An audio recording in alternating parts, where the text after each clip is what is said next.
ଏବେ ମୁଁ ଆସିଛି ପଞ୍ଚୁଦଣ୍ଡ ଦେଖିବା ପାଇଁ ଆସିଲି। ଚପଲ ଏଠି ରଖିଲି, ପଡ଼ିଆ ଭିତରକୁ ଗଲି।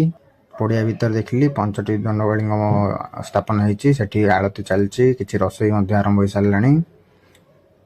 ଆମେ ଏବେ ଆଳତି ଦେଖିବୁ। ଆଳତି ଦେଖିଲା ପରେ ପୁଣି ରାତିକୁ ଆସିବୁ ଭୋଗ ଖାଇବୁ, କିନ୍ତୁ ରାତିକି ଏଠିକି ଆସିବିନି, ଆମ ଗାଁ ଲାଗିଛି ସେଠିକି ଯିବି।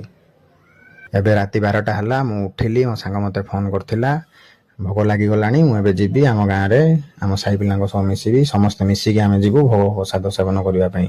ଆଉ 2 ଜଣ ଆସିନାହାନ୍ତି, ଆମେ ଏଠି ବସି ଗପ ମାରୁଛୁ। ଏବେ ଆମେ ବାହାରିବୁ, ଯିବୁ। ଅଲରେଡ଼ି ଭୋଗ ଆରମ୍ଭ ହୋଇସାରିଲାଣି, ବାହାରେ ଲୋକମାନେ ଅପେକ୍ଷା କରୁଛନ୍ତି।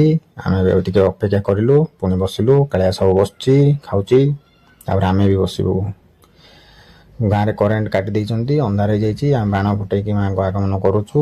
ଏବେ ମହାପ୍ରଭୁ ଆସୁଛନ୍ତି, ତାପରେ ଅପେରା ହେବ, ମେଲୋଡ଼ି ହେବ, ରେକର୍ଡ ଡ୍ୟାନ୍ସ ହେବ। ଏଠି କାଳିକା ନାଚ ଆରମ୍ଭ ହୋଇସାରିଛି।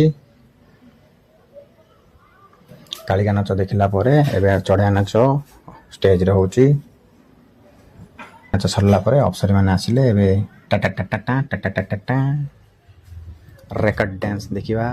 ଏଠାରେ ଇଏ କିଏ 5 ଜଣ ଜଙ୍ଗଲରୁ ଆସିଛନ୍ତି, ଏମାନେ ବି ଡେଉଁଛନ୍ତି, କାହିଁ କୁଲୁ କୁଲୁ ହେଉଛନ୍ତି।